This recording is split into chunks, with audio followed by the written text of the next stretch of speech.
Before we start the podcast, Lewis and I just want to take the opportunity to talk a little bit about George Floyd. We're offering our condolences to his family and everyone that might be affected by the riots going on there. And we just want to say that it's absolutely dreadful. It really is. The injustice can't stand, and neither can the discrimination that it represents. That's why we're encouraging you to consider donating to the Minnesota Freedom Fund, who pay criminal bail and immigration bond for those who can't afford it. Also, you can search Rachel Cargill, The Great Unlearn, to see her work to help people of colour during this time.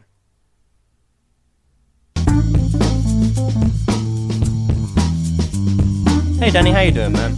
Hello Lewis, how are you? Not only am I joined by my beautiful wife, and we're about to talk about my favourite film, I also have my new microphone, which might make me sound fantastic. It might make me sound incredibly quiet looking at the waveform, but we're going to go with it. We're going to see what happens. Oh, well, that is exciting. That's very exciting. It is exciting. Thrilling. Well, before we obviously talk about your favourite film, we have to get through the 10-minute bullshit. I like how you said it. We have to get through the 10 minutes of bullshit. Yeah, well, it's a requirement. Oh, Chloe, you're there as well. I am here, yeah. I just kind of jump in every now and then. We're at the 30-minute mark, and then Chloe just talks. Says, oh, Chloe, you're here as well. Well, it's very exciting because I've updated things, Lewis. Ooh, yes, I saw the message you sent me. Yep. Don't spoil the surprise, right? Okay. So Oh, don't worry, I won't. Shall I spin the wheel? Spin the wheel. I've just shown Chloe the picture, and she has literally put her head in her hands. All right. Okay. Well, I'm gonna need to spin it again because you talked through the. Fuck's sake. Is that what that noise was? Just. Ah. Is that what that noise was? Just when it was just me and you, and you just say, "Chloe, can you hear this?" Yeah. What did you? No, it was me. I don't know. Right, I'm gonna spin it again. Right. No, Okay. No talking. Right. Shh. Oh, listen to that. Okay, let's. Yeah, that was really good, Dan. Can you actually hear it? Yes, yeah, we can hear it. Yeah. How much is it? Is it an annoying sort of what is that, or is it? Oh, I can hear that. No, we can hear it sort of perfectly, really. Right. Okay. Excellent. Okay. So what I've got is shit fighting instructors. Shit fighting instructors. Right. I don't understand. I don't understand this topic. Right. Please lead me into it gently. Okay. Well, no. No, you see those instructor videos where it's a fighting instructor and there's another guy with them, and right, it's so very obvious that the guy that he's doing it with is not really trying, and he's trying to make himself look as if he can do a lot when it's just the guy not trying hard. No, this is a very niche, complicated thing that you've introduced into my world. I genuinely don't know what... Do you mean like in sitcoms or in real life? No, in real life. You get those... Have you ever seen one of those instructional videos where it's like, today I'm going to show you how to block a knife attack. And some guy lunges a knife at the slowest pace possible. And it's the most unrealistic way of blocking a knife attack. And he does it like that. And then he sort of dodges it out the way so that he can't get stabbed by it, and he sort of parses that off as if you do this in a real knife attack, you'll be absolutely fine. I think I do sort of know what you mean now. It's... I sort of have vague recollections of spoofs of these videos, like from Bad Education. Yeah. They did one, briefly, where it was like, oh, you're walking through the neighbourhood, how do you defend yourself from these guys? And the joke of it was, oh, this is a video from 40 years ago and I didn't know it was going to be so weird and horrible. But, this seems like a very niche thing to get angry about. Well, it is. It's fucking infuriating. I mean, people... Can you imagine back in the 90s where you had to buy videotapes and put them in? It's like, oh, yeah, I'm not very confident with my fighting skills, but hopefully this'll get me to stand up for myself a wee bit. And then they put it on, and it's just this twat going, Oh, see how I dodged that there? Oh, look at that. Look, and if you do that, you'll dodge it as well. And the guy goes out and tries it and doesn't make it. That's what I think that's disgusting. Is this a genuine issue in your day-to-day life that you're sort of concerned about? I'm sorry. Since when? Since when did we put in the rule book that 10-minute bullshit had to be a daily sort of problem in your life?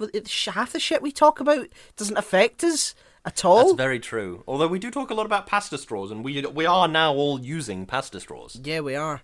I'm using one right now. Thrilling. Yep. We've got our tub downstairs. Occasionally we'll go, ooh, you just use a strudel for this. It's very exciting. Oh, lovely. Well, that was a delightful sound. Thanks for that, Dan. Yeah. But yeah, that's all I've got for this. Oh, fantastic. Well, do you know what I found? Right, so I found this wheel, right, and it was in a box. You get those auntie and uncles that buy you stuff, and it's like stuff that you can build, and right. You never fucking build it. You know that? Did an aunt buy you this for you to build? Yeah, and I never built it. But then I saw it and I was like, oh my god, that could be like a wheel of bullshit. So I built it, right, and yeah. There's 24 numbers on it. Oh my god! Right, okay. And I haven't figured out what I'm gonna do with it. I because it seems like a lot of effort just to spin it once a week. It does seem like a lot of effort. That's very true. It dust it and for one measly spin every week. Well, now we've got the sound on record. We can just play that once a week. Exactly. That'd be nice and joyous. Yeah. Is there any way of have you got any ideas that I could do for it? Lay it on its side and use it as like a spinning dining table. Oh yeah, like a lazy Susan. Yeah. Yeah. It's like, oh no, my chips are over there. Spin it around. Yeah. Yeah. One chip every few seconds, and then this chip's really hot, but I had to grab it really quick. Yeah. So you can have a lazy Susan that burns your fingers. Yeah. Does that solve your problem, Dan? Yeah. Well, as tempting as that sounds, I meant for the podcast. Should I make up 24 topics a week? And public. Well, you'd only need to replace one a week, wouldn't you? Yeah, that's true. But eventually, you could come up with 24 topics. Yeah, I know, but I just feel as if I've done something that's not going to really be very useful. Hello and welcome to lockdown. Are you new here? Yeah. I like spinning. I've learned how to make bread from scratch without any yeast. That's not a very useful skill. Yeah, but I like spinning it. It's good. I like imagining that your parents are somewhere else in the house, just thinking, Can you hear that? Yeah, it's Danny upstairs. He's fiddling with his wheel of bullshit again, the psychopath. Yeah, you think this is weird? I'm gonna draw a stick man right on it, and then I'm gonna turn it upside down, and I'm just gonna pretend to be the stick man and go, ah! Help! Oh, of course you are. Why would you not do that? That seems so perfectly reasonable. He's gonna fall. I've got a metal straw and a strudel as well, in case you heard the metal. Are you having a double straw in your drink for true double straw?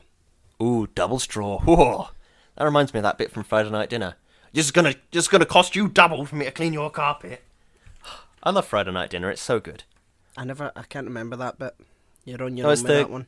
It's the episode where the dad of the family is oiling the doors, the hinges in the house, and he goes upstairs to the bedroom and he ends up dropping his oil canister on the floor, spilling oil on the carpet, and there's a recurring joke that the mum is very intense about her love for clean carpets. So he's like, oh, shit on it, and he tries to pulls around, find shit on it. Hires a carpet cleaner bloke at the middle of the night and says, sneaks him into the house and all this sort of stuff. It's very good. I like Friday Night Dinner. Quite right. But seriously, I need to find a use for this, Lewis, because this is I don't. You've never been in my room, right? But it's not exactly the biggest room on the planet, and I can't afford to take up space with a fucking wheel and not use Right. it. Do you know what I mean? So I mean, we're gonna have to think of something. So I'm passing it off to you, dear audience. Give me an idea to use this for the podcast. Don't tell me I can use it as some sort of weird burn your hand thing that Lewis was going on about. That's Don't a tell great me. idea. It's a fantastic idea, Daniel, and I will fight you to the death about it. How is it a great idea? You can have as much food as you want, lay it all out. You haven't got to worry about like getting up and reaching over to shit. It comes to you. Yeah. I've got The tables. entire point of a lazy Susan, Dan, come on. I've got a table. Yeah, fuck tables, they're boring. Yeah, but you have boring static tables. Now you have a dynamic, exciting, futuristic dream product table. No, because I've got a table that has wheels on it and I can move it. I see. How big is the table with wheels on it? It's reasonably big. So, would you say that it's cumbersome in its movements? I would imagine so. No, it moves quite nicely. Yeah, but the exciting thing about the Wheel of Bullshit table, TM, I just trademarked it just while you were talking, is that it will stand still in the centre of your room or in an ideal place in your home. Have you seen the size And of you it? can be... Yes, I have. It's And not you can that sit. big. It's not Well- that big. The genius thing is, you can load up food all around it. No, you And can't. it will all be for you, and you can sit at it. No, you twist can't. it round No, slowly and you think, "Right, can't." I've finished my spaghetti, twist it round. Okay, now it's time for chips. Move it round. Now it's time for curry. Move it. That's how you do it. It's barely big enough to fit a fucking pizza on it. How I see it, Daniel, is this is the next step in technology. One could say that we are one step closer to the space Roomba. We are one step closer to the space Roomba. It's a nice callback there. I need to find a use for it, Lewis. This is Well, unacceptable. we've already provided you with the perfect use for It's it, just but clearly not good enough. it's just not good enough for your exacting standards. No, I was thinking, oh, maybe I should use it for the podcast, rather than a fucking food table that I can't actually use because there's. Stuff can do two things. Stuff can do two things. Oh, really? Oh, well, I just thought, everything on Earth had one purpose and that was it. I thank God that you two are here, the fucking definition police. You're like a fucking thesaurus. You know we're right, Danny. You're going to be using it as a table by the end of the day. No, I'm not. I'm not a nutbag like you two. When I come to your house, I expect to see it decked out as a full table. I expect to be able to eat my dinner off it. Well, you're gonna be disappointed, honey. Get the dartboard down. I feel like curry tonight. Like, do you know how mental that sounds? Well, yeah, but the dartboard wouldn't spin round. The wheel of bullshit spins. That's the Yeah, appeal. only when it's up. Only when it's upright. It would spin when it's lying down, I'm sure. Yeah, but there's a huge sort of bit in the middle that gives you the ability to turn it, and there's 24 little hooks on the outside to sort of, you make the sound like, that sound. Oh, beautiful. That's ASMR to me. Oh yeah, yeah. I could easily fall asleep to that sound. Oh yeah. Ah, how soothing is that sound? Bedtime. Oh, bloody hell. It's like the Xbox all over again. Right, time for a nice peaceful game.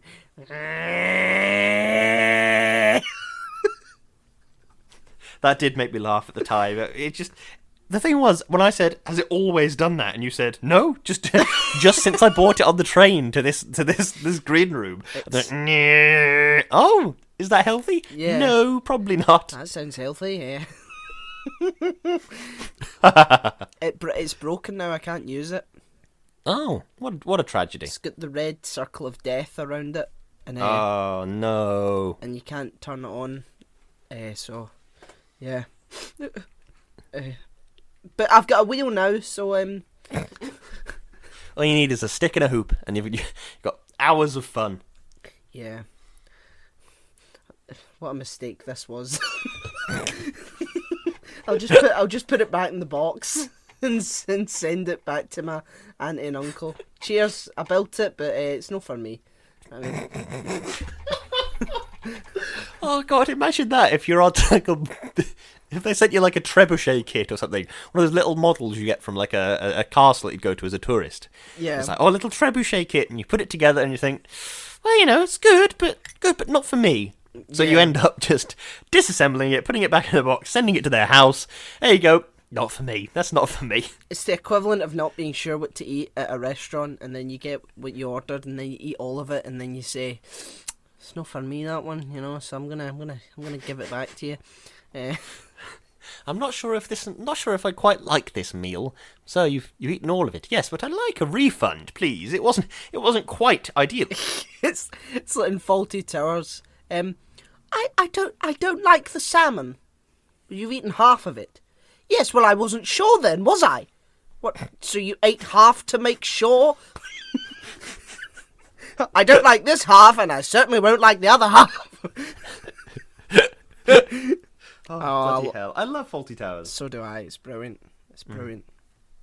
Right. Do you feel sated then, Danny? Yeah. It's going to be such a distraction, this thing. You're just gonna hear me going la la la la la. No, I would expect nothing less. I'll restrain myself from spinning it. I think it's a good thing that we've got, so I'm gonna keep it. Okay, good stuff. Okay. What are we talking about this week, Lewis? This week we are talking about Hot Fuzz. Yeah. It is my favourite film of all time. I absolutely love it. That's actually my opening statement. My all-time favourite film. I love this film so much. Go on, Danny. Tell me who's in it. Jump my head down. It was written by Edgar Wright and Simon Pegg. It was directed by Edgar Wright, and it is starring Simon Pegg, Nick Frost, Timothy Dalton, and every good English actor known to man. Very true. Yep. Some of which include Olivia Colman, Martin Freeman at the beginning, Bill Nye at the beginning, Alan Partridge at the beginning. Alan Partridge. Steve Coogan, for those who don't know. Who else? The professor from Harry Potter, Slughorn. What's his name? Yeah, fuck knows his name, but he's in a lot. Jim Broadbent. Who else? Oh yeah, the guy from Game of Thrones, the Hound, who says "yarp." Yarp. And there's a couple other people in it that are in it. Yep. So excellent description. Have you got an opening statement then, Cocker? I do. An absolutely bizarre, dark, and hilarious look at Little England and the small village mentality. Fuck off, grasshopper. Want to be a big cop in a small town? Fuck off up the model village then. I love this film so much. I could recite it from memory. It's so good. It is a brilliant look at Little England. It's something that I don't. It's like small town America is a phrase you hear bandied around a lot, but it's not quite the same as thinking about small town England in a strange way. There's something weirdly different. Yeah. My opening statement is my all-time favourite film. I absolutely love it. Sweetie, have you got an opening statement? What do you think? But do I ever come to these things prepared? Well, maybe Neither does Nanny. Maybe you should, Chloe. Do you know what I mean? Because we're trying to be very professional here, and quite frankly, you're giving us a bad name. Oh well, never mind. You're staining our perfect professional reputation, Chloe. You know, we spend so much time, babe, being as professional as we can. We talk about nothing but the artistry and perfection of high-class films. Yep. We don't talk about space Roombas. Nope. We don't talk about loads of other random shit. We no. don't randomly assemble wheels of bullshit. So, you know. Definitely not. And yet I'm the one that's letting the side down. Yeah. Yeah, definitely. Yeah. You've been rather letting the side down. See, that's a quote for the film. Yes, well, that's impressive, Daniel. You can't be the sheriff of bullshit. Okay, first creepy room question I have, or statement, is I rewatched this the other day. And Right. I forgot that it was directed by Edgar Wright. And Right. I was watching it, and it came into my head, God, this is a bit like an Edgar Wright film. Because his directing style is so unique that it's just, fast paced. Everything's happening really fast. There's a million jump cuts, and it's like you just know that it's him. I was like, wow, that's quite Edgar Wright-ish, isn't it? I do really like Edgar Wright's directing style. I think his cinematographic style. That is barely a word, but we're going to go with it. His style of shooting things is really beautiful, and like in a very strange way as well. It's the way, like, for example, the way he represents Angel going from London to the countryside. Yeah. It's like the bars on his phone get lower, and the trains get less high tech, and the taxis get less sort of modern, and it's just little things, which are things you sort of realise when you're like, oh, I'm going to the country, my phone's not going to get any signal, and then like. But it's just a great way of representing it. I just really like this Edgar Wright-isms. The directing style that suits Angel perfectly as a character. Yeah. Because Angel is always moving, always progressing, always, fast-paced and just up for the job. So it suits his sort of character quite well. And conveys his sort of efficiency and feeling. And that leads me on to another question about Edgar Wright. How do they even direct? How do you even begin to go about directing this type of comedy? Because it requires, from the sort of the actors and actresses, it requires such foreknowledge of what the end result is going to be. Yeah. How do you even convey that in a conversation? Like, for example, the couple that live in the pub, Mary and her husband. It's Roy. That Roy. That's it. They have this very specific sort of. We're not big fans of the local fish wrapper, are we, Mayor? It's like this very West Country sort of dialectical choices, like things like fish wrapper, and they listed her age as 55 when I'm actually 53, and it's like it's just such good dialogue choices, all performed with brilliant execution in a strange way. I think Wright probably had to tell everyone that the tone of the film, like he probably just had to say, I want you to be dead sort of friendly but creepy, in a way. Yeah, that's what it is. It's friendly creepiness. Is what everyone in the village sort of is like, and just everyone knows everyone, and like morning sergeant. It's like before he's even got into his job, like everyone just knows who he is, and it's creepy as shit. It's one of those things which a lot of people will be like, oh, it's a nice, lovely community atmosphere. Yeah. But it's also, when you take a step back, it's very ominous. Yeah. For him to have moved in, spoken to essentially nobody, and they're all morning sergeant, and it's terrifying. Yeah. I used to live in a town where everyone knew everyone, and if an outsider came in, everyone would be looking out their windows as if it was like the Wild West. Who's that? Who's that guy there? Oh, I've got a new one. Get your pitchforks ready. It's like I think it's quite a horrible way to live. It's like everyone is just there is no privacy for your own business, and any outsiders are just treated like aliens almost. That is like Little England, like personified. Oh God, yeah, and it's this single-minded pursuit of the village of the year. That's also very Little England as well, isn't it? Like, if you'd never lived in a village your entire life, there's a fighting chance you wouldn't even know that this competition existed. Yeah. and yet the people in this town pursue this award with such dogged determination. It's just such a brilliant example of this type of town and this type of village. It's so hilarious. I mean, they warn us right at the beginning when he goes into the hotel, when the receptionist is doing her crossword, and she says, "fascist." I mean, that is exactly what the village is, essentially. Just a bunch of old, sort of friendly, smile-wearing fascists who kill people for the most ridiculously petty things. It's mental. She did have an annoying laugh. Yeah. It is such a ludicrous reason to kill somebody. But then I also do like the sort of cheap sort of jokes they throw in there. Things like fascism, lovely. It's little things like that. Yeah. That are just like little tiny things that just up the sort of general mood of the dialogue. Yeah, and it's you know, when you first watch the film, like, they point at, like, ridiculously that that Timothy Dalton's character, Mr. Skinner, is the lone murderer.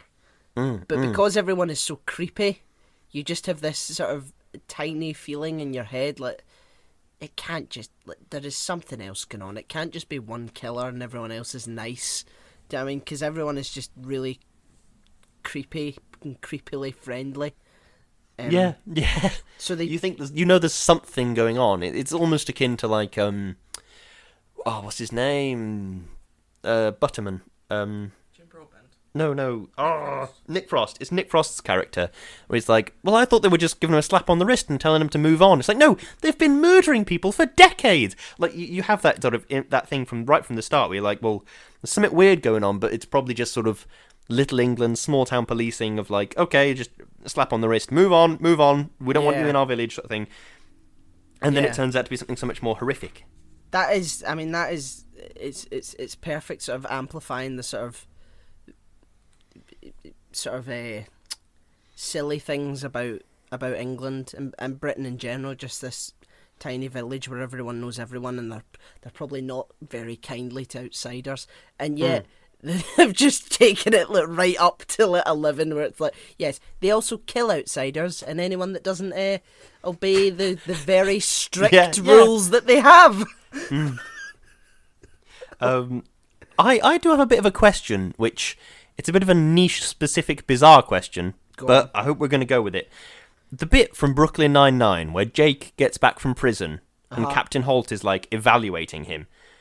And he has the notebook and he's making evaluating notes, and he's like, these are my evaluating pants. They allow for a deeper squat. And all that sort of stuff. Yeah. That notebook bit in Brooklyn Nine-Nine almost feels like a homage to the notebook in this film in a strange way. Yeah. Just because it's like this exaltation of, we love the notebook. The notebook is such a good thing, such a good, useful tool. I mean, it is, to be fair, you know, like, not just in the film, but in, like, real life as well. Because, like, when I was like, younger with my friends, and, like, you know, you would walk around town at night, and if a policeman or a policewoman came up to you and said, "Excuse me, pal, what's your name?" and they would write, or they would at least pretend to write your name in their book, and then you'd be absolutely shitting yourself from then on in. And I think it's a good sort of tactic to sort of, you know, scare people a wee bit. But now that I'm older, I realise that, you know, it's not really good, because, you know, you're not legally obligated to give your name. And policing by fear is a bit of a Yeah. not the best strategy, suffice to say. Yeah, I mean, like, if there's, like, hooligans out and about, and a police officer pretends to put your name in their book, it would probably, it's like, oh no, he knows who I am now. Do you know what I mean? And it would probably sort of deter a wee bit, but it's like, at the end of the day, it is just a notebook with your name in it. Do you know what I mean? Yeah. Right, I've got a question. This Go is on. Chloe and I's favourite film. We've watched it a hell of a lot, and we've formed the theory that there's a romance in the film Right? between Sergeant Angel and Nick Frost's character. No. No? Oh, I think they're quite cute. I think there could be a romance between them. I don't think so. No? I think they're just really good friends. It's like, see you two with your fucking, honestly, you need to make everything a romance with your rom-com obsession. This is not a rom-com, okay? This is a comedy with violence in it, right? And every film that they're in, the two of them are just really good mates. Do you know what I That's mean? true, yeah. Don't get me wrong. Like, I think this has definitely been written and directed and acted in such a way that it's like, yeah, they're just really good mates. But I think they would, in a different life, they could potentially have a really cute romance. I think that would be a good thing to see. Yeah, I mean, I'm not disputing that, but it's like, to quote Missy from Doctor Who, rise above the reproductive frenzy of your noisy little food chain and contemplate friendship. Yeah, I've got you. Yeah, I just thought it was a nice thing. It's something that we've mentioned a couple of times, just Chloe and I to ourselves, and I just thought it was worth getting out there. I think it's an interesting it'd be an interesting thing to see happen in a way. You ship them, do you? I do ship them, yes. Ship them. Wow. Um, It didn't even occur to me, to be fair, but now that you've said it, I'm starting to think, well, yeah. yeah, right? Yeah, I suppose it sort of makes sense. I just think I think it would just be unnecessary, though. And I that's, think whether they're romantically involved or not, I think they do complete each other in a strange way. Like, Nick Frost's character is good at sort of slowing down Sergeant Angel and bringing him, like, making him watch Bad Boys 2. You ain't seen Bad Boys 2. Or Point that Break. sort of stuff. Yeah, exactly. And then in the reverse, Simon Pegg's character is good at lifting Nick Frost's character up. So he wants to do his job to the best of his ability, and he wants to bring justice to the streets of Sanford and whatever it might be. yeah. I do think that them completing each other, it's a lovely dynamic to watch grow and watch develop. Yeah. And as much as it doesn't have to be romantic, I think there could be a romantic element sort of in there. Yeah, I mean, I suppose that. Yeah, I suppose there could be. I literally never thought of it like that. Now that I'm thinking about it, I suppose it might work. Yeah. Oh yeah. It's not bad. Right. One other thing I do like about this film, obviously the writing. It's written really brilliantly, amazingly well. But also, I like the how all the people in the village are naturally, immediately, there's been an accident. It's like they've been sort of like neuro-linguistically sort of programmed into it. Like when the spike fell on Tim Messenger's head, and then Constable Butterman comes around the corner. There's been a terrible accident. Everybody stand back. It's like this immediate, without even considering the horrible ramifications of what's just happened. Yeah. It's just like, yep, there's been a horrible accident, and everyone's like, ooh, an accident, it's an accident. And that's how you make that the reality, is by saying it loud enough and repeatedly enough that it becomes reality, if that makes sense. Well, I'd imagine, if it's just so alien to these people that there could possibly be a murder, because it's been, covered up for so many years. A murder in Sanford? We're just a lovely little village. I mean, it's like Yeah.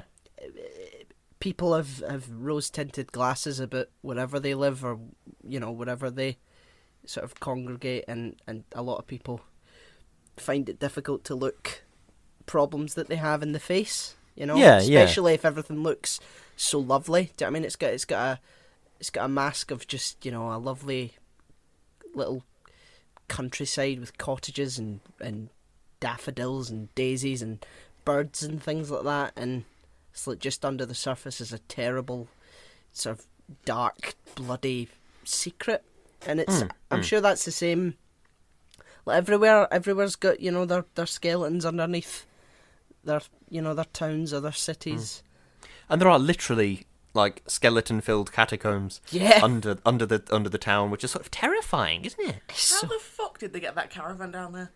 That's a good point. Is there like a carport region? It's like a little hole big enough to drive a caravan in through. How the shit? It's God knows. It's like the Stay City car park. It's like oh god, they just take it underground. Oh, these the some of the apartments that we stayed in with 4 O'Clock Club years and years ago. They have this crazy like car parking system thing where you drive it onto like a metal plate, and then it sinks into the floor and is like organised into a different underground garage region. The fuck? Right? Yeah. So maybe they've got one of them installed in their murder catacombs. Yes, I kept asking my dad. I was like, can I go in? Can you just send me down and then just call me back up? I think that would have been really cool to see what was down there. Put you in the car and just sort of just send me down. pull you away, leave you there for 20 minutes, bring you back up. Could watch an episode of The Office and just then come back up. Thing is, you'd be really excited, like, oh, where we going, and then you get there, you're like, okay. Oh, it's just a parking space, but underground. Yeah. Dad. It would. Do you know what it would be like? It would be like going through the sort of hole where the baggage goes. Do you know what I mean? It's like ever since seeing Toy Story 2, it's like, oh my god, look how big it is. Oh, there's hundreds and hundreds of lanes. Oh, that'd be amazing. Oh, I'd love to see it, but when it's probably just one corridor taking bags to let the plane down, or the sorting area. Do you know what I mean? Or the doors in Monsters Inc. It reminds me a bit like that. I think where they're like filed away in that sort of Yeah, and there's like hundreds and hundreds of them, or millions. I think it's like that. I've got a statement. Go on, hit me with it. Saying "narp" was quite the risk. I think It was an extreme risk. it was a pretty big risk. Never heard him say it, not once, and yeah, fuck. What I don't know if there would have been a better option in that situation, but I would have just said "yarp" again. Said "yarp" again. Yarp. I thought that was the only word that he could say, but apparently, no. There's two words that he can say, or maybe there's three. It would certainly seem so. Maybe there's like to say where he's going like left or right. It would be LARP and RARP, or does he say many words with just ARP at the end of it? Or The only recreational activity he takes place in is LARPing, because that's the only thing he can pronounce. LARPing? No, that wouldn't work, would it? Where are you going this weekend? LARP. LARP. What way are you going, left or right? LARP. I mean, how many words can he say? What is the rules here? I don't know. I don't know. Can he only say words with ARP? Words that end in ARP? Yeah. Can he use all 26 letters of the alphabet, but just have ARP at the end of them, and you're just supposed to guess what FARP? What word are you saying? He's obviously saying Floxy Knocky Nihilipilification. Obviously, Jesus Christ. How more obvious could he make it? Can't you understand him? God! I like the bit where it's David Bradley up at the farm, and they need two translators to understand what he's saying. That's really good. I like that bit. I thought that was also, funny. where the hell did he get a sea mine? Found it. Never mind the sea mine. Never mind the sea mine. Where did he get all those fucking guns? I mean, it's not just it's not just a Found him. It's not just a few farmer shotguns. It's like AK-47s and like and huge subatomic machine gun. I mean, it's ridiculous. Is that where the creepy cult keep all their weapons, and they were all found? It might be, yeah. Because they all had guns. Or the it's end. like in The World's End, where he's the only one that knows what's going on and feels the need to protect himself. Oh, maybe. That I mean, that's a film for another day. But, I have a question. go on.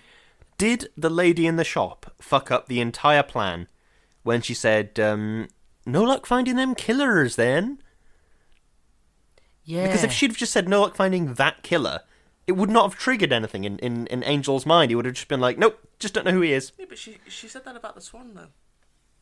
She did. So it does have like a recursive logic-y thing, I suppose. Yeah. It just Maybe- seems a bit weird. Maybe it's just the mind-shattering routines that people go through, and it's like it probably didn't start with a swan. It probably was like a cat.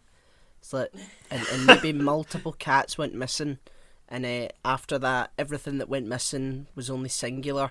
But she's trapped in this sort of plural way of of designating lost things. And Nick Frost's character has to correct her every single time. It's a sin, really. It's not really something we should be laughing about, to be honest. But you know, guess that's just the way the cookie crumbles, eh? Oh, that's another line in it. Didn't he say? Didn't Mr. Skinner say that? Yeah, like the biscuit, innit? Sorry, Innit? why? Okay, so he didn't want to press charges so that he could be killed to the hooligan. I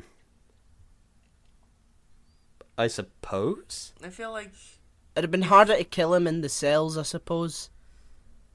Plus, if he'd have been charged, then there'd have been like a paper trail saying this man does exist. He's done shit in the past. Yeah. Like there's a paper trail of he is alive, he is doing shit, and then it just suddenly disappears.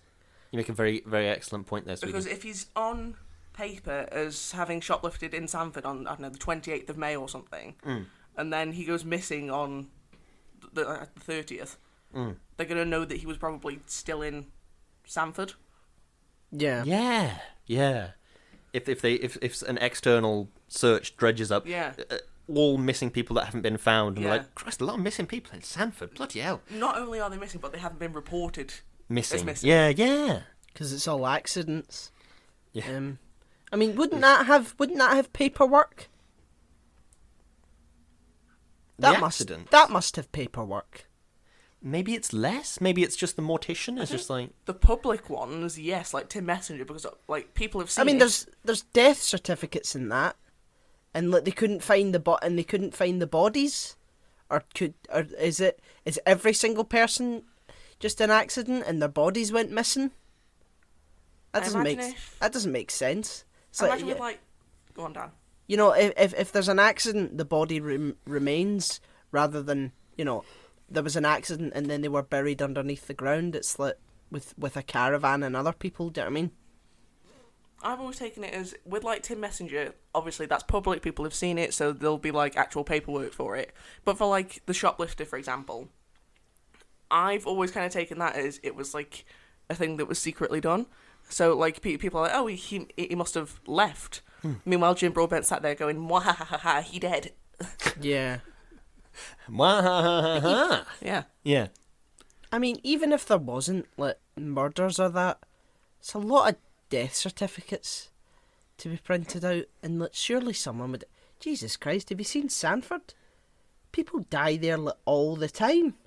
Well, apparently, though, there was that bit at the start. At the end, when Simon Pegg goes, have you never wondered why the murder rate is so low, but the accident rate is so high? And everybody's going, no, never wondered about that, no.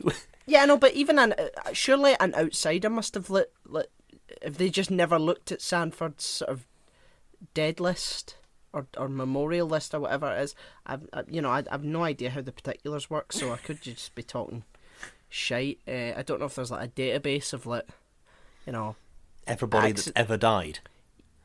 Well, reportedly, anyway, or like death certificates or like an obituary or something like. You know what I mean? Like, there must be a record of it somewhere.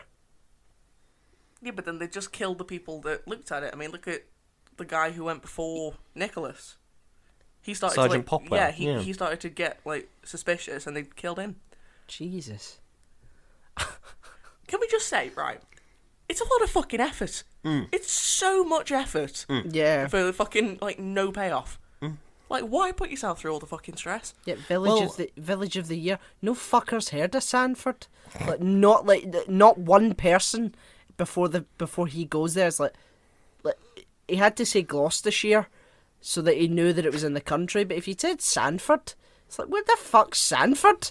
Do you know what I mean? I don't know. Well, the thing is, the residents of this town, they come together and they form what could commonly be referred to as a community of like-minded individuals, or is even sometimes referred to as a team, or an intergalactic dream team. Okay. It's your turn this week, isn't it, Lewis? No, it's your turn. No. I did the No Country for Old Men one. Wait. Oh, shit! Oh, okay. I'll make one up on the spot. I don't care. Okay, I'm ready. Okay. Fuck. Okay.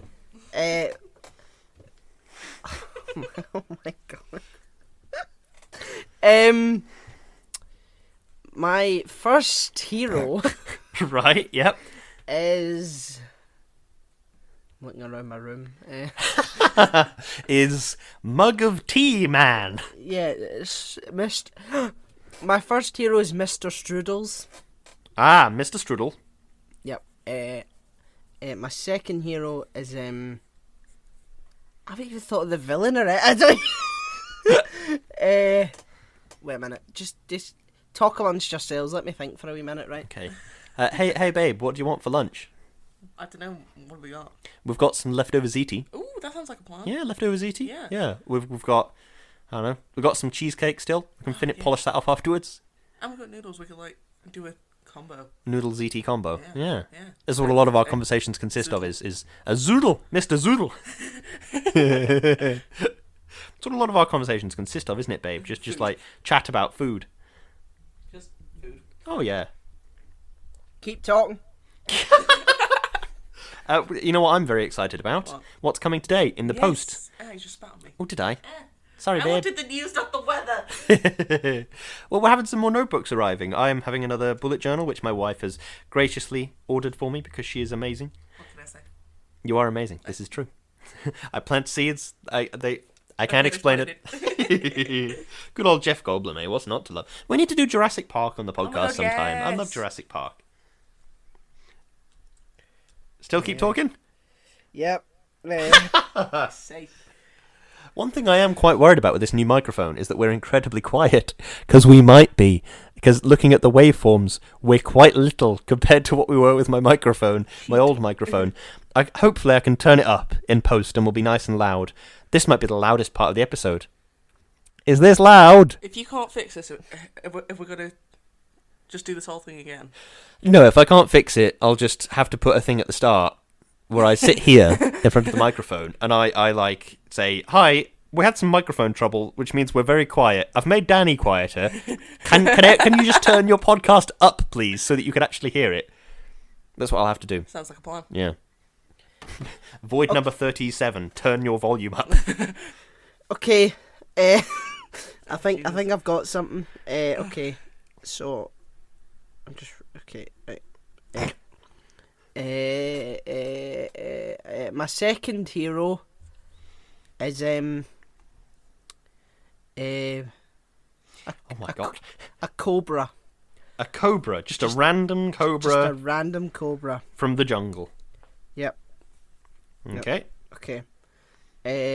Third hero is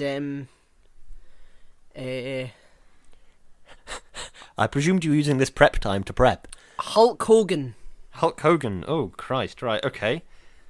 Okay. Where the fuck are you going with this? Okay. My fourth. My fourth hero is The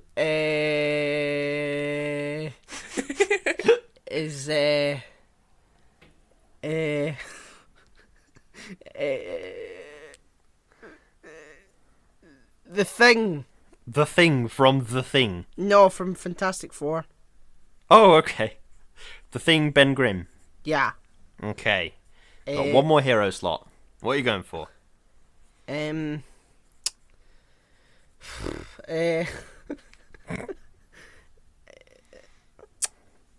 a look at the bookshelf.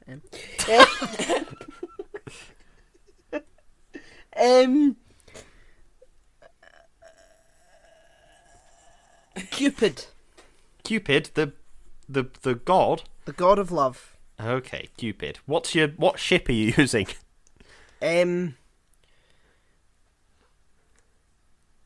A Suzuki Esteem. Okay. Suzuki Esteem. We're not sponsored, but we're giving them the advertising anyway. Let me Google Suzuki Esteem. It's an import. No, oh, it's okay. It's the car from Better Call Saul. Okay, Yeah. so who's your villain? Okay, here we go. Cthulhu. Right, one of the elder gods from Lovecraft's stories. Yep. Okay. Okay. In fact, no, not Cthulhu. That's too hard. Good job. I'm writing in pencil, innit?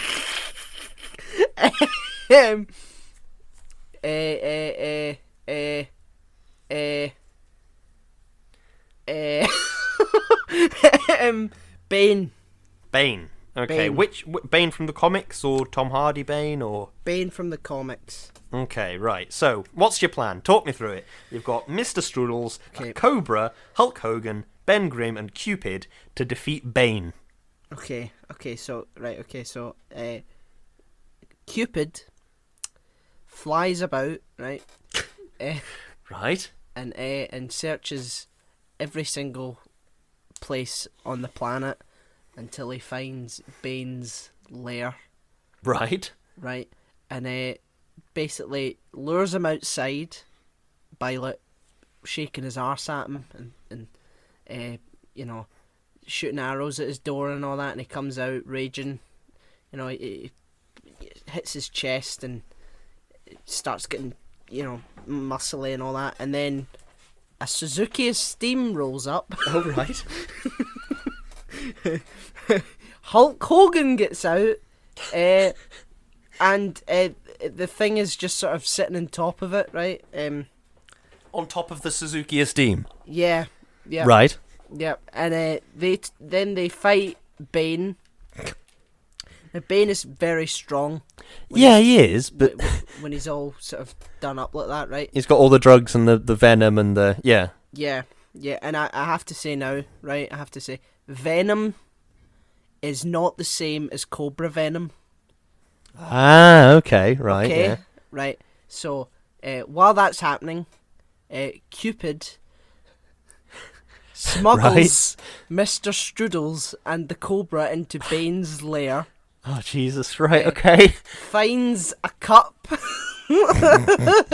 and makes a nice cup of tea.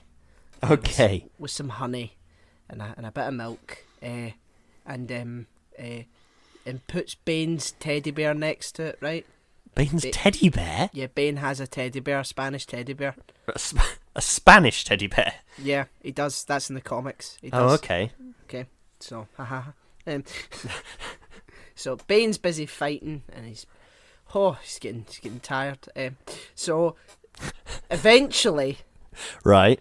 Bane manages to fight. Well, he kills Hulk Hogan instantly. I would imagine so, yeah. Hulk Hogan is just a human man. He's a human man, and eventually Bane does win the fight against the Thing, but Right. very, very barely though. Both of them aren't dead, but they're very badly beaten up. Okay. Okay, so Bane is absolutely knackered. Goes back into his house, closes the door, puts on his flip flops, puts on his slippers and his gym jams, and goes into the kitchen. Right, okay. And he sees a cup with a nice cup of tea, and he sees his teddy bear, and he sees a pasta straw sticking out of it, and Bane goes, "Wow, I don't remember making that, but that looks lovely." I don't remember making that, but I did just take 20 punches to the skull from a superpowered man, so, maybe it's... Maybe I forgot. I could be hallucinating, but it looks nice. So, I'm gonna give it a wee drink. So, Bane goes over, he puts the strudel in his mouth, and takes a nice big sip, a nice big gulp. Right. Of the tea, but Cupid has put the Cobra's venom into the tea. Okay. And Bane realizes, he's like, I mean, it's bad, but because toxin is all in my veins, it's not going to kill me, but it's going to annoy me for a wee bit. And then Cupid jumps out from the cupboard and sticks an arrow in Bane's throat, and Mr. Strudels snaps himself in half into this a sort of pasta straw jag, and buries deep into Bane's eyeball, right into his brain, and it just keeps puncturing his way in until all of his internal, whatever it's called, his brain essentially. Oh my god! And he's twitching and everything. He's like that, and Cupid is continuing to just shove arrows down his throat and just stab him to. This is really horrible. Yep, and he gets a really sharp love arrow and just sticks it into his stomach and like rips it apart, like in the Rick and Morty advert, the leprechaun advert with the. Oh God, yeah. Yeah. So he's just tears him to bits essentially. And Bane, because of the venom, is weakened. He can't really do it, and he's knackered. He's fucking knackered, I tell you. It's just and then Bane dies, and Cupid and the Strudel just sort of walk out of there covered in blood and organs and intestines, and fly off into the sunset together. Right. Well, that is horrific, I'd like to say. Yep. I am deeply disgusted by that, and I also have. My number one question is, why would Bane just pick up the cup of tea and drink it? Because he's tired, and if I'm tired, I know for a fact that if I see a cup of tea all ready for me, you know what I mean, with a strudel sticking out of it, I'm gonna be drinking it. Any random cup of tea that happens to be there, but you'll if I go into the kitchen, right, and it's there and it's all looking lovely, I'll assume that someone's made it for me. Yes, but I'm presuming Bane lives alone. No, Bane has henchmen. Yeah, but that is number one of the duties of the Bane's henchmen to make him tea? I would imagine it's to pipe venom into his veins. Yeah, well, maybe he makes tea as well. I mean, there's really no way of knowing this. So, but the fact of the matter is that Bane is like near death, and has fought a massive rock monster, and is absolutely knackered. And I defy anyone to resist a cup of tea after fighting a rock monster. I see. Well, how do we know that Bane's venom that he injects into his veins and stuff, how do we know that doesn't make him immune to cobra venom? Well, because it's different. It's different. Yeah, but if it's just a serum that like enhances his physical abilities and makes him stronger and faster and cleverer, then why would it not also increase his immunity to stuff? Well, why would it? Because it's designed to improve the overall quality of a man. What cobra venom? No, Bane venom. Yeah, but it's different to cobra venom. Like, yeah, I know. Right. Extremely different. No, I know it's different to cobra venom, but I'm saying that because it's different to cobra venom, how do we know that cobra venom wouldn't just kill Bane? Well, we don't. Well, there you go then. So you're saying there's a chance. It's not going to make him stronger, though. How do you know? Because it can't. It could be, right? It could be that Bane injects normal Bane venom, then he's like, I could do with a bit of an extra top up, and then he gets a cobra to bite him in the face. Yeah, you know what? You're right. It could be, and it also could be that Bane likes to eat frogs raw, and likes to have his feet tickled every night by one of his henchmen, and it could be that he likes to eat raw eggs and spit them into his henchman's mouth like a mum does to a baby bird. Many things are possible, Lewis. But just because something is probable or not probable, possible doesn't mean that it's probable. Danny, the entire point of this exercise is that we argue the probability of things that are fake. Right? But they have rules. You can't just, they may be fake and they may be not real, but you can't just then say, oh, well, because it's fake, Iron Man can just explode for no reason whatsoever at any time without his suit on, and because it's all fake, isn't it? So that can just happen, and that would be a satisfying ending to that character. So there you go. There we go. Well, sweetie, what you missed there is Danny concocted an incredibly gruesome way that these people were able to kill Bane, who is a superpowered individual. It involved Cupid and his quiver of arrows in various stabbings and slashings, okay, and what can only be described as tunneling into the innards of Bane. Okay. And a similar thing with Mr. Strudels, who became sharp during the process of this adventure. Well, yeah, okay, you get sharp in him. Where does the snake come into things? The snake, get this, Cupid goes into Bane's house while Bane's out, and then puts the cobra venom into a cup of tea and poisons Bane when Bane comes back in and he's like, "Oh, cup of tea that I don't remember making, lovely," and drinks it down. Why would he drink it? You wouldn't. Plus, right. If you made it while he was out and he didn't come home for like 3 hours, he'd come home. Oh no, he's outside. He's outside fighting one of these other people from the list. So the idea is that when Cupid is finished making the tea, he could stick his hand at the window and go, "Thumbs up, yeah, great," and then the thing will go, "Oh well, okay, right. That's the end of things. Then guess you're stronger," and then walk away. Okay, that bit makes sense. My issue is if I came home and there was just a random cup of tea on the side, I wouldn't drink it. I'd assume that it's yours. Yeah. Or your dad's. Yeah. Or Jesus, someone's. guys, I'm actually just starting to realise the amount of flaws with this. Why would Bane send himself out rather than his henchmen if henchmen live in the base? Yeah. Why would he go out himself if henchmen are there with him? Got better shit to do. Yeah. What a classic Intergalactic Dream Team there from Danny. I genuinely thought it was your turn. Oh well. Well, I'll have to show you how it's done next week. Okay. I'll take that same team and I'll make it completely perfect. Watertight. Beautiful, watertight plan. Promise. Yep, quite right. What could go wrong? Yeah, exactly. Okay, so now we're going to go back to talking about the film, and I can't think of a segue. Bane, while he was dying, was twitching, and Bill Nye did a twitch at the beginning of the film when he said, "I'm the chief inspector." So there you go. Seamless, beautiful. I've I can't flaw that at all. It was almost as flawless as your Intergalactic Dream Team. I've got to say, Bill Nye's little twitch when he said, "Yes, I can. I'm the chief inspector," that was just the best twitch I've ever seen. Bill Nye is brilliant, though. He was amazing in Doctor Who. He was amazing in there. He's just amazing in everything he does. Yeah, I love him in Pirates of the Caribbean. His Scottish accent's pretty good. Yeah. You know what else he's really good in, Dan? What?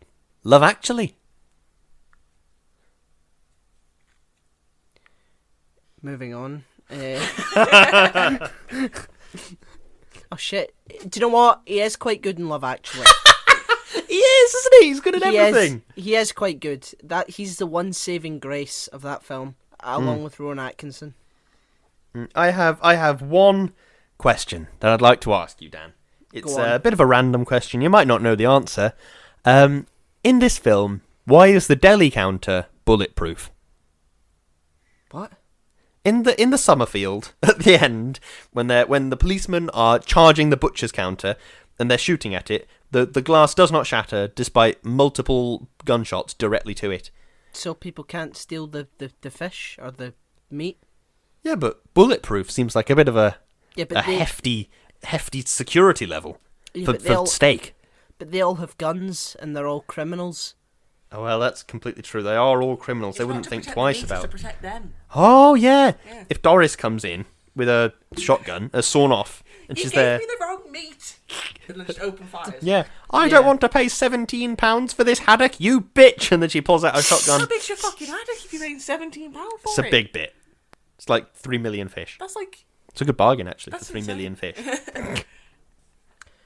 I think that this film is amazing for one-liners. 100%, yeah. Like, one of my favourites. Sorry, Constable Butterman, you know this man. Well, I didn't know till I see him, did I? I'm not made of eyes.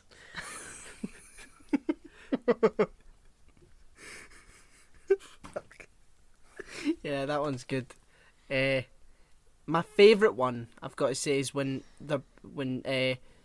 Angel is like walking through the town like a sheriff, and he's got his guns and everything, and like it cuts to every single person's reaction, and he spits out his toothpick, and then he goes, "Moaning." That's my favourite one. That is a very good one, you're right. What's your favourite one, Chloe? Sorry, she's drinking some water hurriedly. Fuck's Sorry, sake. I had a mouthful there. I don't know. That's my favourite one line from the film, I think. I don't know if it's my favourite, but it's probably up there. You've got a mustache. I know. That is a good one. That's another one I quite like is the recurring joke that people in this town have never heard of London. They can't pronounce it. London. London. Phone call coming in. Are you from London? People just have no idea. I love it when they show Bill Bailey as two kids, like a set of twins. Just out of nowhere, Bill Bailey's character. You know the guy at the police desk. Yeah. Yeah. And you just near the end of the film, he's like, nobody tells me nothing. It's like, I forgot about that in the original film when I watched it, and I saw it again the other day, and I was like, what? Right, the question is, are they twins? Or did one of them just like turn up to work one day and like, who the fuck are you? It's like what was that interview with the Phelps twins? The ones who played the Weasley twins in Harry Potter. Somebody asked them, so are you actually twins in real life? And one of them turned around and went, no, actually, we met at the audition. It was really weird.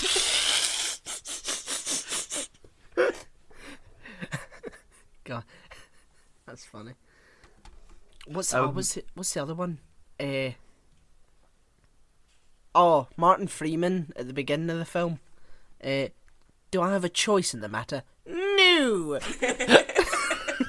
Martin Freeman is good. I do like him. He is very funny. He's a good actor. No!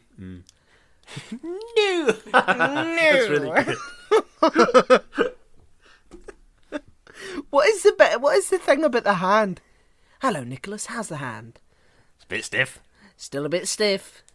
You would think that you would almost think that there's a conspiracy going on at the police station as well, because they were just dead creepy as fuck as well. They're all smiling and like, you know, it was just a bit weird, and like they knew everything that you were doing.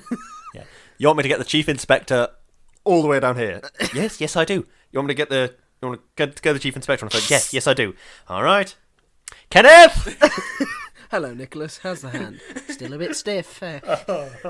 It's this masterful dialogue that I just really like it. Yeah. What was the purpose of him sort of going to? What was his girlfriend's name? Oh, Janine. Yeah, Janine. And when she's saying that she's seen someone else, and Angel asks, "Is it Bob?" And Bob turns round and she's like, "Fuck no, I wouldn't. Do I look as if I would go out with someone like Bob?" It's like, and then he turns back round. It's Dave, and then he turns around and goes, "Hello." Isn't that Edgar Wright? Yeah, it's Edgar Wright, isn't it? Yeah. Is it? Yeah. Oh, that's amazing. That's funny. there. Hello there. So he swings the brush through the air as well, like a tiny little wave. Hello Yeah. there. And it goes back to his. Oh God. Oh, it's so fun. There's just so many good bits in the film that just make you laugh out loud. If memory serves as well, you know that bit with the notebook when Nick Frost is like scrolling through and it's like that flipbook cartoon? Yeah. That was drawn by Edgar Wright's brother. That's very cool. That is very cool. Fun fact. Fun fact. Oh, hey. Way. Fun fact. What was that other one I was about to say then? I've forgotten. Oh. I've forgotten. It can't have been very important. It can't have been a very good one. No. They were all good ones, to be fair. Yeah, that's very true. Who's The your last, favourite character? Sorry, go on. Who's your favourite character?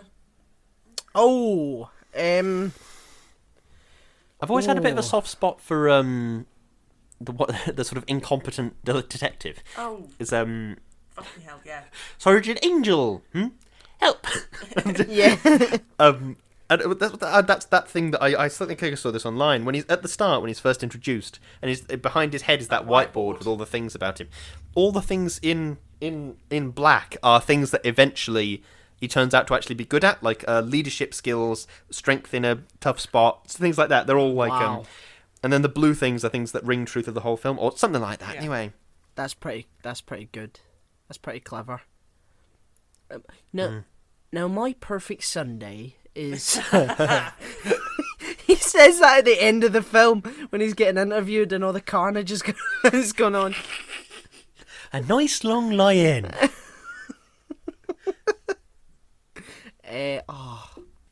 shall we drink to their demise? Just it's just loads of nice wee lines that are just. You can tell they took a lot of time and care with the script. It's really quite impressive. I think I might have actually run out of worthwhile notes. I mean, I'm more than happy to sit here quoting the film all day, but I think that might get very boring for the audience. Like going through my head. Oh yeah, very much so. Your dad sells. Fuck! Cut that up. Help me. Your dad sells apples, Andy, and raspberries. Everyone and their mums is packing round here. And. Oh yeah, that's so Farmers good. That's good. Like Farmers' who? mums. The Andys are so brilliant, and it's oh god, that bit in the police station where like he's just outside the office, and it's because talking to him is an uphill struggle, isn't it, Dad? Fuck off! Oh god, when he just gets the bin thrown at his head. I love that. That's just a common thing. It's just like, yeah, let's throw a bin at his head. Oh god. Oh man. Don't worry, Andy. It's just bottling days. Angel, don't go being a twat now. And that bit at the village fete. Twat. Wanker. Oh god. Since you're such a big fan of murder. Oh god. Oh. You could just quote it all day, couldn't you? It's just such an eminently watchable film. It's so good. It was good. It was good. Oh man. Oh right. I think we better end it there. Before let's start from the first minute of the film, and just quote the entire. We'll just recite it. We'll just do the whole film. Anyway, have you got a closing statement then, Cocker? I do. Yes. One of, if not the best British comedy in the last decade. My favourite of the Three Flavours Cornetto trilogy, and we should have finished with it because it's just dead good. And it's like, not that the other two are bad, they're not. They're really good, but this is just you can't beat it. You can't beat it. Genuinely one of the greatest films of all time. I could rewatch it forever. Supreme character arcs and beautiful camera work, hilarious jokes. I love everything about this film. Have you got one, sweetie? Well, you see, I've got an issue now because I can't just use my standard response. You are wrong. Because I actually agree with Danny for once. You are right. You are correct. We agree. We agree. Have you ever seen Anchorman? Yeah. When Steve Carell's character goes, I don't know what we're yelling about. Loud noises. Is it the second one where they're all there at Brick's funeral, and then the people are doing eulogies and coming up one by one. It's like his wife and his parents, and then the next person that comes up is Brick, and he's stood there at the front podium going like, Brick was such a good man, and they're all there at the back going, oh my god, I thought he was dead. Oh god, I'm gonna have to make you watch those films, sweetie. I think you'd like them. Brick, where did you get a ray gun? And he just goes. Oh god, Anchorman it's so good. And the first one, he's like, Brick, is that a grenade? Yes. Where did you get it? I don't know. Oh god. Oh, it's so good. It is. Anyway, now that we've finished talking about that, we've started quoting a completely different film. Have we got some shilling to do, Cocker? We do. I am on Instagram at O'Hiram. I'm on Facebook at Daniel K. Actor. I'm on Twitter at Kerzo2000. What are you on, Lewis? I am on Instagram at Lewis_Brindley. I have a Twitter, which is at LewisBrindley4. And I have a Facebook page, which is called Lewis Brindley. Yes. Yeah. What about yourself, Chloe? I don't really do much, to be honest. I am on Instagram at number 12 Crochet Avenue. That is my little business account, so it'd be, helpful if you could follow that and help me build that up a little bit. She is far too modest for her own level of skill. Definitely. We are partnered with Number 12 Crochet Avenue, and she really is incredible. Watching her do it is like some kind of witchcraft that she does. I do not understand how it happens, but it goes from a ball of yarn to a beautiful object in no time at all. Definitely go and check her out. The Instagram feed is... you might not know what that is. I'm doing the thing that chefs do, where they get their fingers and go, and then flick them into the air. That's what her Instagram feed is like. So go and check that out. She takes commissions and she does amazing work. Go and take a look. She's amazing. Thank you. Yes, definitely. And now I'm going to seamlessly transition into our Strudels advert. Yes, and if we are still doing that one, yeah. Yes, we are. The edited one, right? Okay, yeah, perfect. Okay, so if all goes to plan, you should hear that advert now. Hey Dan, do you ever drink things? No, actually, I don't. Right, well that's messed the ad up then, hasn't it?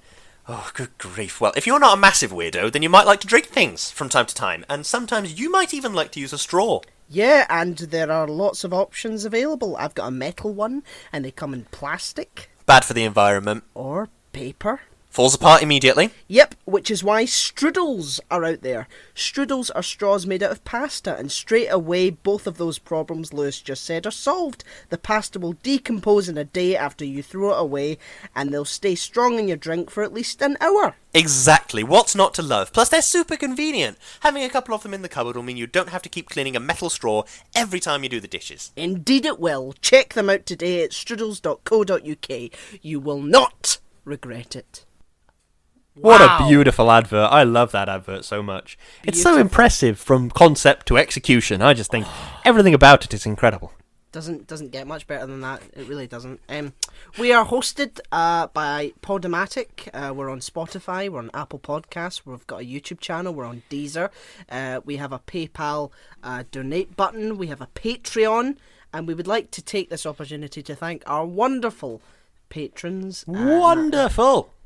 Yes, and that is, of course, is Chloe, Darius, Sophie, Peter, and Aditya. Thank you so much, guys, for supporting us.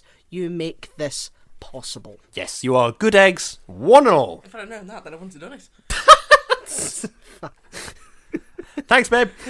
Thanks for the confidence. Well, that is the first of the. Why did they call it? I know that they eat cornettos in this one. Do they eat cornettos in all of them? Yeah. In Shaun of the Dead, he's like, "Do you want anything from the shop? Cornetto?" And it's like and it goes to get him that strawberry cornetto. Then in The World's End, right at the end, he stood up against that chain link fence. And the wrapper flies past. The mint cornetto wrapper hits the fence and then flies off again. So they use all three flavors. Yes. Yeah. Right. Okay, that's perfect. Well, next week is the second edition of the trilogy, and we will be doing The World's End. Indeed, we will. It's a pub. It's called The World's End because the world ends. Check it out. It's dead funny and good. I like it. Yeah. There's always a pub in this trilogy, isn't there? There is always a pub. Yeah. It's a very British thing, isn't it, pubs? Oh, yeah. A tavern or a barkeep. Mm. Yeah. Yeah. But anyway. talking shite again. So, yes, thank you. Thank you so much for listening. And we will see you, hear you, smell you, lick you, punch you,